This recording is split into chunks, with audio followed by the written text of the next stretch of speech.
How y'all doing? And thanks for watching. This is George over here at Wicked Warnings, the all-new Wicked Warnings.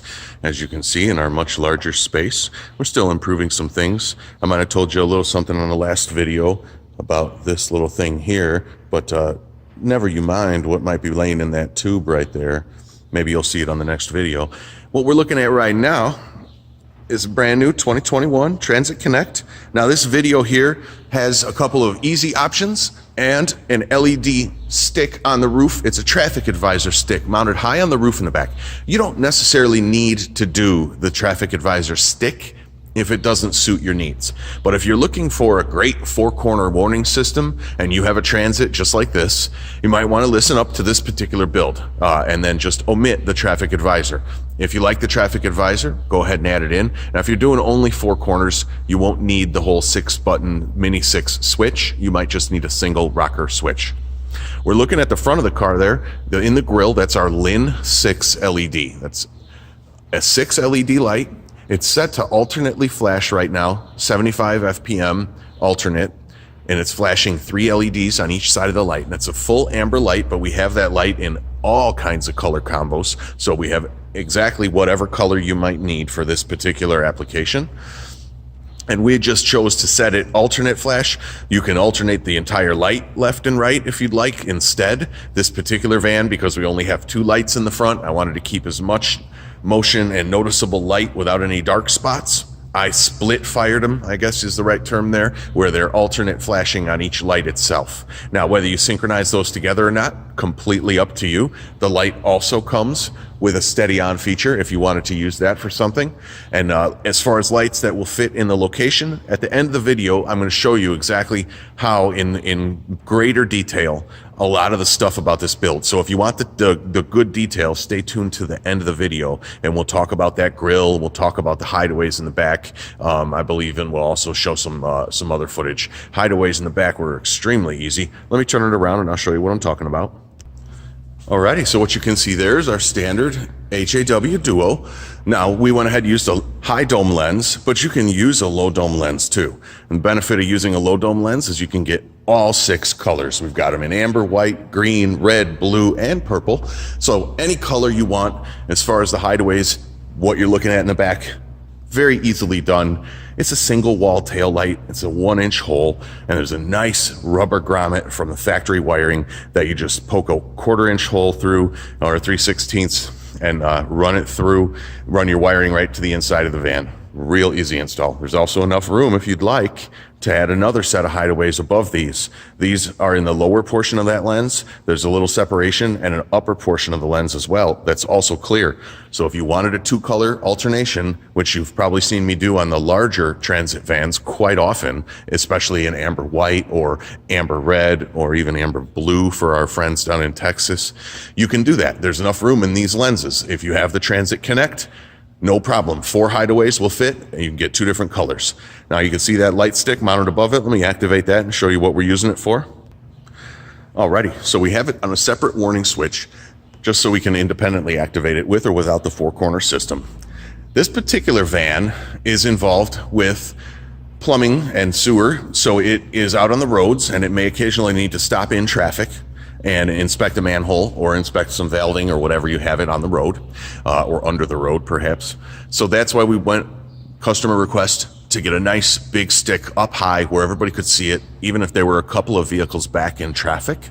Hopefully the stick will go over the traffic and alert the vehicles farther back.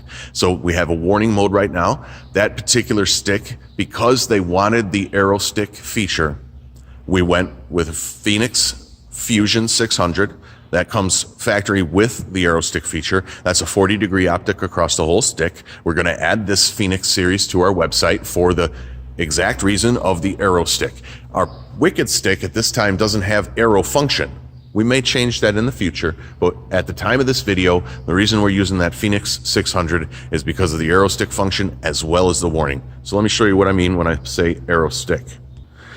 It was pretty important to this client because they are involved in traffic and they are a government agency to have the arrow stick, the ability to move the traffic over. So as you can see, we've got a left arrow going on right now, and of course that'll do a right arrow. just the same if you prefer right arrow. It also does center out very well. All you need to do is activate the right and the left arrow together, which I think is actually a really nice feature because it frees up some of the switches. You have a left arrow switch, a right arrow switch, and both of them together will give you center out. So as I said, customer mandated, needed the arrow stick on this vehicle, needed it up high and proud in the back. So I think we nailed it with that. There was a couple other requests for this particular vehicle, one of which would be some exterior illumination if they happen to go out early dawn or late evening where they couldn't quite see what they were working on. And we had thought about mounting some roof lights on this van, but when you step back all the way to the roof, you can't angle them down enough to see on the ground right behind the van, which is where they'll be working. They're going to pull up and essentially swing the back doors of the van open and go to work right out of the back of the van there on whatever they're working on. So as you can see, we did a Diode Dynamics SS3, and we hung it from the inside, and I did do some more detail on that at the end of the video. And I apologize. In the new shop, we have a lot more ambient light. So one other nice thing, my dreams and aspirations were always to have a shop with skylights. And we have two very large skylights in here, so I can't turn the light off like I used to in the old shop. The other dream of mine was to have a shop with windows in the door. And as you can see here, we've got a full window in our front and rear door. So I turned the lights down. I turned off the LEDs above us, but it's still a little bit hard to show you the full power of these lights. Swinging open the doors, you can kind of see that shiny spot on the floor, and I assure you that that is, in reality, about a 10-foot circle of usable light, 10 to 15 feet here, all around the back of the van. It does have a slight shadow line right here, but in reality, that shadow line is about 16 inches away from the bumper, so we're just fine. As I said, when we tried the lights up high, the shadow line was way out here, and the light was really kind of ineffective. And what we're using is our Diode Dynamic SS3 Flood. That's just an overall brute of a workhorse work light. I like it. It's a pod style, 4 independent LEDs in there. They will be on the website for purchase. And as I said, more detail on how we mounted those. We talked with the customer for quite a while to figure out a good solution as to whether the doors would be open or closed mostly when they were working. We talked about mounting a light on the door itself, one of our cargo lights, load lights for the door itself, which is a great option if the doors were closed when the light was needed. But the way that they explained this as their work area, I wanted to give them as much light right there as I could. And they're always in the back here. They got a bunch of totes and bins and stuff that they store back there for whatever they're doing at that time. So, and you could see, obviously they work without the warning, or they'll work with the warning. The other reason we really needed that stick was, as you can see, unlike the bigger brother Transits, the 150s and larger, these van doors won't fold all the way around. They're not 100 and, well, I guess that's more than 180. They do go 180, but that's it. So it does block the hideaways. Keep that in mind. If your doors are wide open like this, as you can see, your hideaways get pretty much blocked. So the hideaways are a very door closed effectiveness. And, you know, as far as doors open, you're going to have to do something a little different like we did with the stick. Now, also, as you can see, if I fold the door at a 90, you definitely get the warning that you need over here. So if you happen to be pulled off the road, I would say door to traffic, don't open it past 90. And that'll at least let that hideaway over here work for those that are on the side. Your ditch side door, you can feel free to swing wide open and use it like that. I say these things as advice only. If you have better ideas or you think that I could have did something a little different, feel free to drop a comment.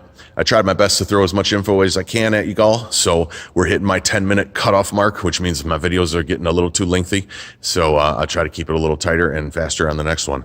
Thanks again for watching Wicked Warnings. Keep an eye on the shop and all the new modifications that we're doing. And I got to say again how happy I am to have the new skylights. None of this could be possible without all of you all. So thanks again for watching. We'll see you on the next video, and keep your eyes out for new changes in the shop. Hey guys, here's just a mid-install tidbit on this van. You're going to see the lights that you saw in the video here. This is kind of how we did them.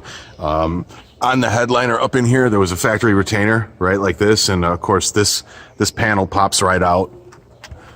you can just pop that panel out. But up here in the headliner, we took out that factory retainer and we replaced it with a riv nut. We drilled it to a 7/16 hole and popped the riv nut in there with our riv nut tool. And that is how we're going to attach this light right here to the headliner. And we're going to use a 3/4 inch 5/16 bolt, and it's going to thread right into that riv nut. Just like that. We're going to put a touch of Loctite, just a tiny bit of blue Loctite with a lock washer on it so it don't ever go nowhere. And then that's it. That's how we did it. It was the hole for the factory headliner. Now, of course, we took this down and we peeped in there and we made sure we had a lot of room and we weren't going to come drilling through the roof or anything like that. So that's how it's done, man. Thank you. How you guys doing? It's George. Just a little follow-up video here with a little more detail on the Hideaways on this particular Transit Connect. I'm pretty sure I have another video, but the Hideaways go in relatively easy. It's a single wall lens. You can see you can mount them there. You could also mount them up here. This is real easy. There's also a fairly large rubber grommet.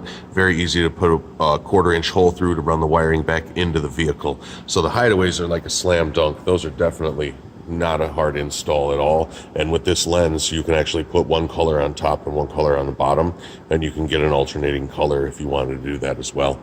So up on the roof, the way we mounted this bar is we just used an in-house bracket that we had laying around, and it's just a 90 bracket, and we mounted it straight down with some self-tapping screws under the bar, and then we RTV'd over the top of the screw heads. We used a low profile screw, and this is right around in this area is 2 layers of metal, so make sure you pre-drill or it'll go through the first layer and then try to push up when it's trying to hit the second layer and can cause you grief. So if you pre-drill, you can use a nice little shallow L bracket. I put the fasteners under the bar, and you can kind of see here, if I turn my light on for you, there, kind of what I was talking about.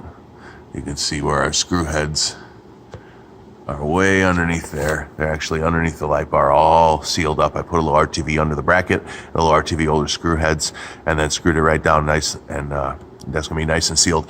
Now I debated between running the wire through a hole in the roof under the headliner, but that's another potential leak, and it creates a little bit of a problem if you ever need to swap the bar out. This way I can unbolt the bar. The brackets are staying to the roof. We don't actually do any re-sealing. I brought the bar this way. We put a little bit of our headlight seal tape, which is just an extremely aggressive all-weather tape. This is a fleet vehicle. This little black tape on the roof isn't going to hurt anything. Down here in the corner, we actually put it in a bed of RTV right there.